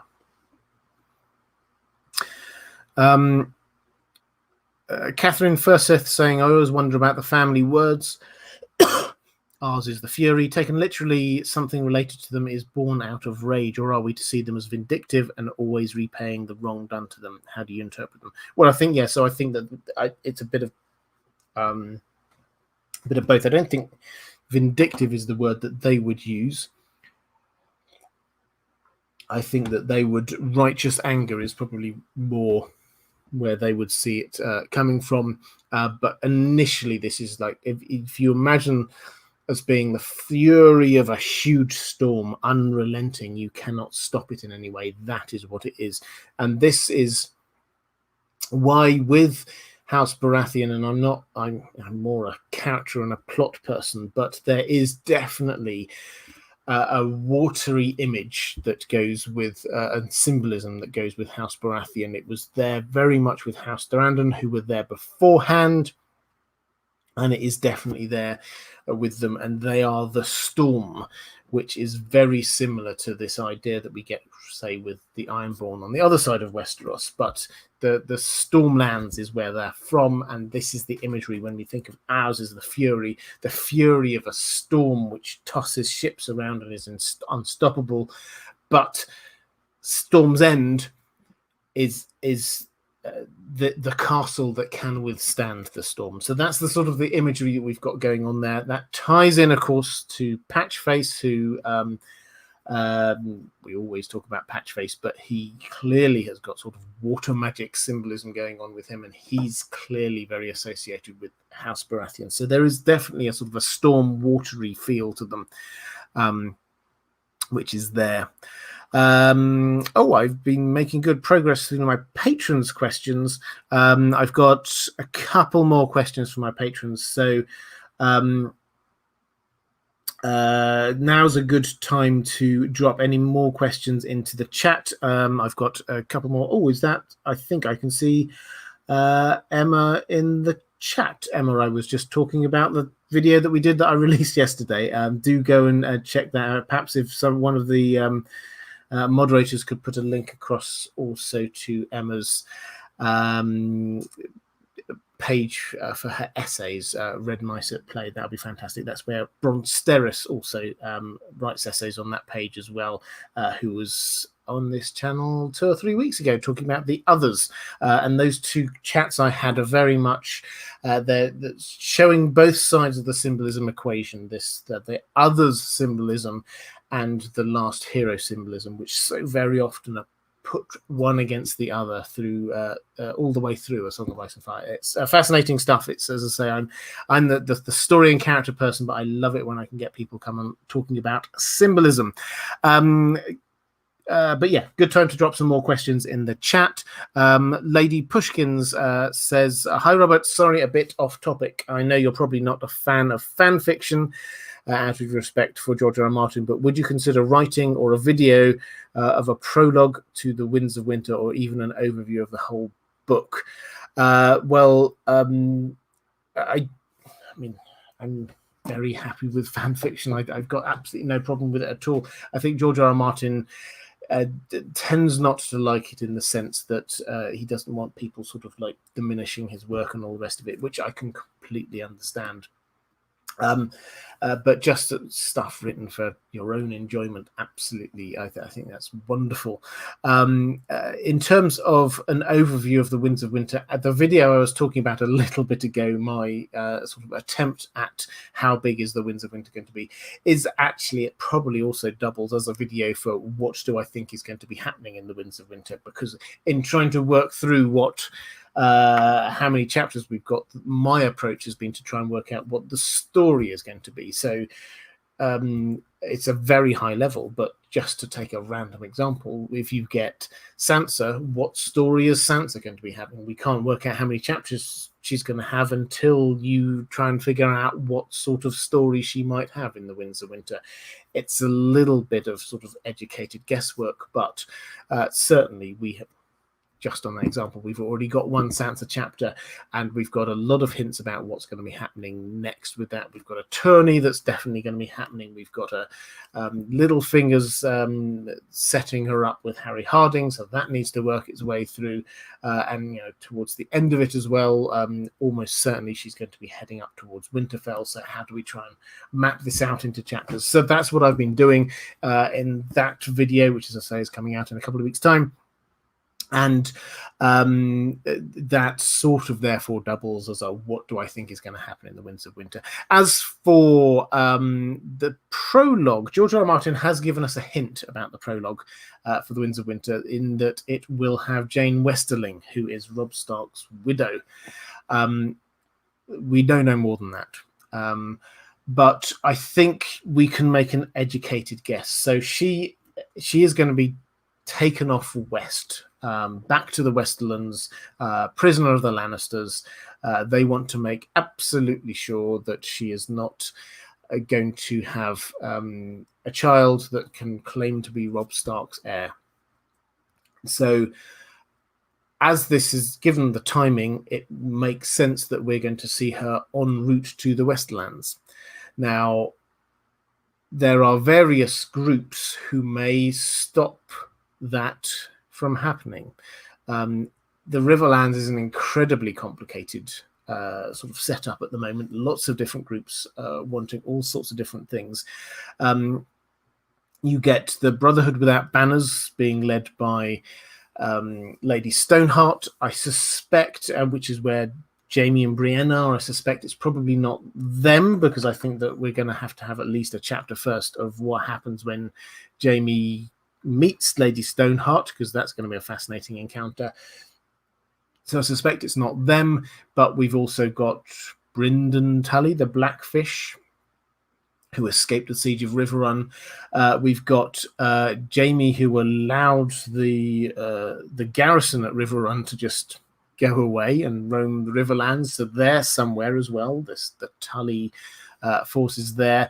We also have Nymeria and her super pack, and we get Arya, who again is seemingly still very closely connected to Nymeria, and perhaps we know that the Nymeria and her super pack have been attacking enemies of the Starks, particularly the Freys. So I think one of those groups is going to attack the wagon train or whatever it is carrying Jane Westerling back to the Westerlands, and will release her. So I think that is what we're going to see. Whose POV it is, well, who knows? George R. R. Martin tends to have POV characters in his prologues die. So it's almost certainly somebody new, somebody maybe that we've never even heard of before. That would be what it is. If I had to write it, it would be from the POV of somebody who was a random Lannister soldier, perhaps, tasked with taking Jane Westerling to the Westerlands, and then suddenly they come under attack from one of the many groups in the Westerlands. Vampirist99 saying, Robert, I think dragon bonding isn't as simply understood. Aegon One-Eye didn't have a dragon egg in his cradle. Yeah, well, definitely it's not straightforward. What we learned from the dragon seeds that I was talking about earlier was that you don't have to have, as you say, you don't have to have been born and brought up with a dragon egg, thinking that you're going to be bonding with a dragon. Nettles, for example, seemed to bond with Sheepstealer by feeding Sheepstealer sheep, which makes absolute sense. You're building a bond with the dragon. It seems easier for those with pure Valyrian heritage. It seems easier for them to be creating that bond. The way seems to be that the dragons, just generally, the dragons were hatched and started growing up on Dragonstone, and then the Targaryens, from wherever they were, at some point they would be taken there and said, you choose your dragon. So it seemed a lot easier for the Targaryens to be doing this, but yeah, it's not as straightforward. It is very much a bond between a dragon and a human, which has to be established in some way.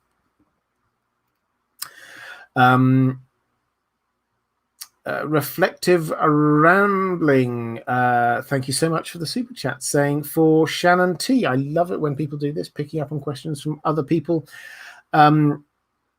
saying, I had a random tinfoil thought last night. Could Lyanna be Tyrion's child with Tisha, hence the wedding obsession? The dates align is why I thought about it. Yeah, so we talked about this before. Someone, it might have been Shannon T in the chat, was talking about potential for Lyanna, this being a hints of, you got Barra being a Baratheon bastard child. Perhaps Lyanna could be a Lannister bastard child.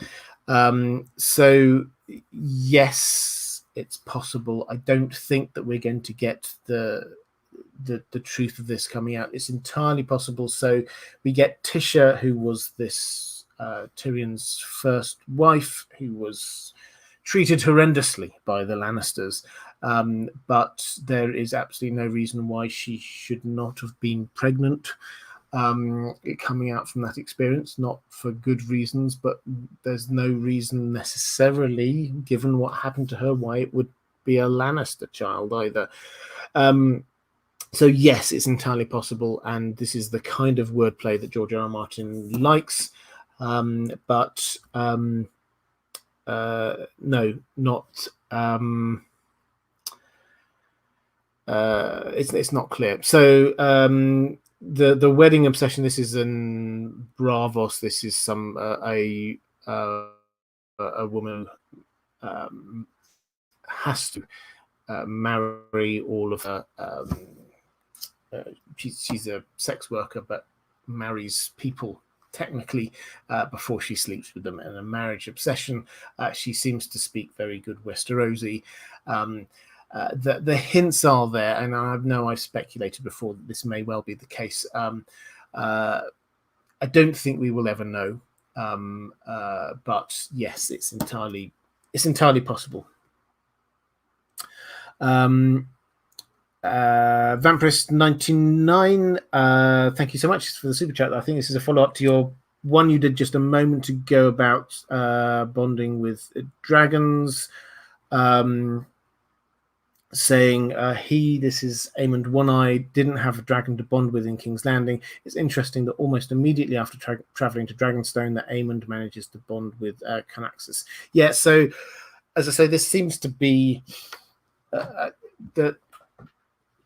Targaryens and those of Valyrian heritage find it easier, and this certainly seemed to be the way. You get this a few times in Fire and Blood when they say words to the effect of, "We feel it's now time for you to go and choose a dragon," and so they bring a Targaryen to Dragonstone, one who's grown up in King's Landing or wherever, and then they get to choose one.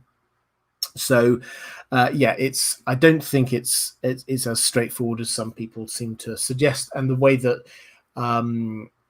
with Dany, it almost seems automatic that she bonds with Drogon, but in the books, it's not that clear all the way that she actually. Yes, she's clearly bonded, but she doesn't control Drogon in any way. It's not how we might imagine or how we imagine all of the Targaryens back in the old days riding their dragons. They all seem to go to plan. Dany, let's not forget, in the books has only ridden Drogon this once up to the Dothraki Sea, and she wasn't in control of that at all. So all of that is still to come. It's not that easy.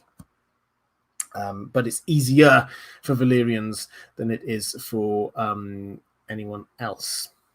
DM Collins, thank you so much. No joke. A huge spider crawled down your wall or curtain earlier, just to your left. Was it sent by Tiana? And is it crawling up your leg right now? Wow. Okay. I will have to thank you for that. Slightly unnerving. It's always a little bit weird when you're doing it and people are seeing what's going on, and I just think things could be happening behind me and I would never know. Wow. Okay. I will have a look for that later. Thank you so much. Okay, I've got one more question from my patrons. As I say, any more questions, if you want to drop into the chat, I will try and pick up as many of them as possible. Melissa Gill saying, I know this question isn't about the Baratheons, but I can't get this idea out of my head. Do you find it strange that all 5 Stark children plus Jon were wargs? Doesn't seem like a common thing in Westeros, and only wildlings seem to acknowledge this power. Or was it maybe more common among the descendants of First Men, but people in the North were anti-warg and wanted to deny or cover up the ability? It just seems a random thing to spring up in a generation. Could any of the past Starks have been wargs? So what was going on there, basically? Yes, it is an odd thing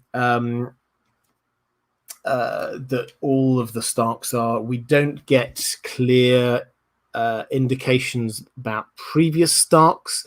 It's entirely possible that as their First Men, surely some of them will have been wargs. But for suddenly an entire generation of Starks all to be wargs is quite something.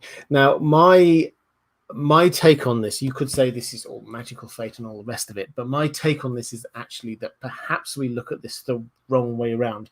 Perhaps there is some latent warging ability within the Starks. It makes sense that there probably is, their first men and all the rest of it. But that needs to be triggered in a way by having a magical beast that sort of forms a bond with them. Enter the direwolves. The direwolves haven't been around for a long time. This is noted right in that very chapter. It's strange that a direwolf should come this far north, this far south, south of the wall, and they suddenly have all of these. And where did these come from? Well, you'll have seen in my many if in doubt blame Bloodraven videos. I suspect this all came from Bloodraven, who has been manipulating things from behind the scenes. I think that he planted these and has been actively trying to prompt the Starks to into this sort of an exploration of their abilities, the warging and all the rest of it. So I think that is where it's come from. I think it's not just that there was magically these Starks suddenly all got this power. I think that it was prompted because of this gift that they got from Bloodraven, unbeknownst to them. Reflective Rambling, thank you so much again for the super chat. Picking up for someone else, this is Andrew K. This time, hi Andrew, and I should probably say, I don't think I said it earlier, moderators, thank you so much. Your work is astonishing, and I know that you need more people, and I'm going to get more people as part of the mod squad, so do not fear. But Andrew K, what real world location do you think inspired the Stormlands? And as much most areas, do you think the climate landscape affects the character personalities from here?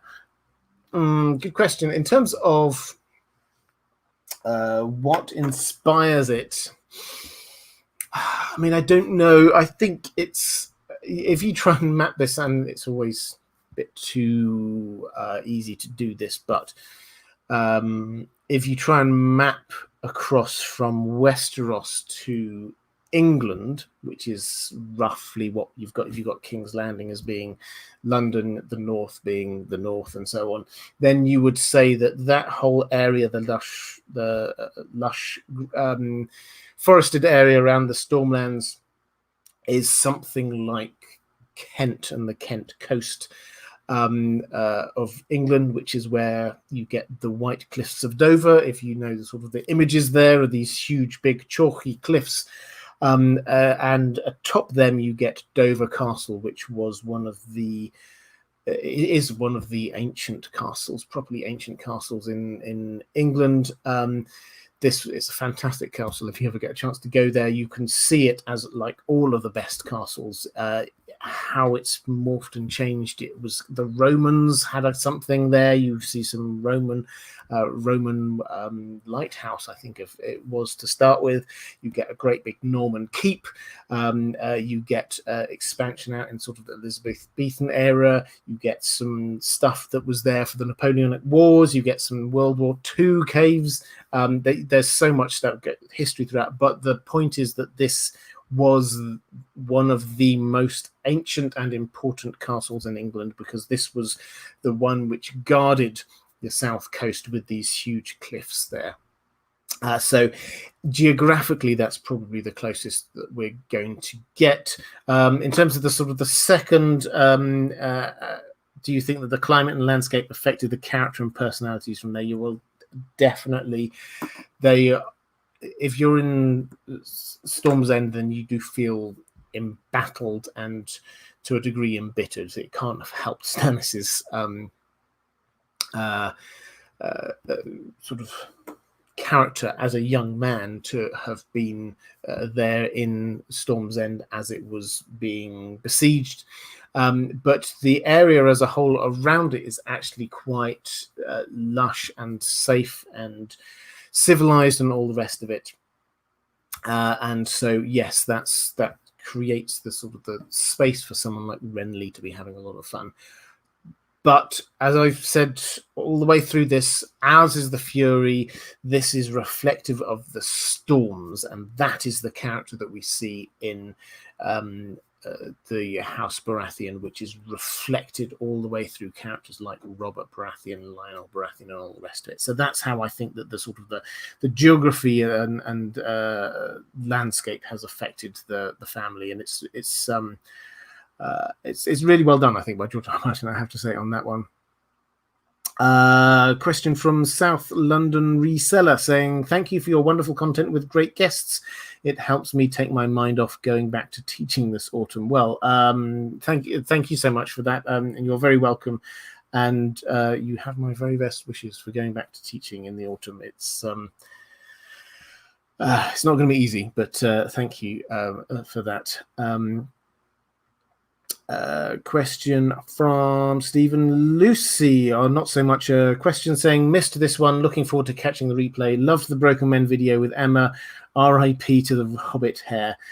Shout out to the moderators. Yeah, thank you, moderators, and sorry again about the hair. Jake Grice, thank you so much for the super sticker. Quick look through the chat.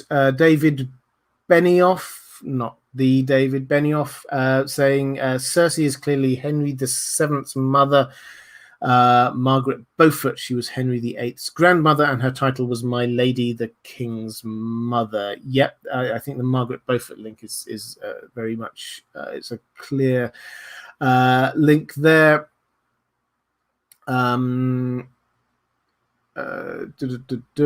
Quick look at just seeing whether I can find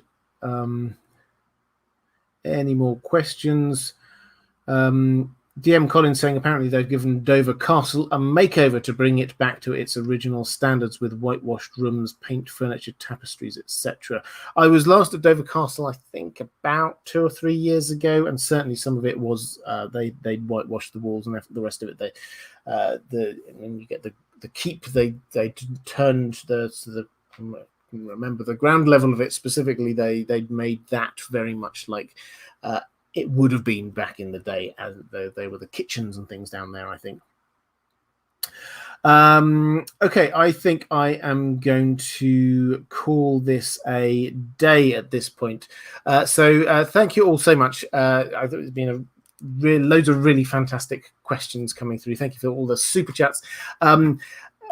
So if you are at all interested in watching more videos like this, live streams looking at the moment, I'm working my way through some of the great houses of Westeros, and next week, haven't decided what I'm going to do next week, but it's going to be another one, maybe House Valyrian, possibly. I will have a think about that one. But if you'd like to see more of them, then there's a link appearing somewhere around here.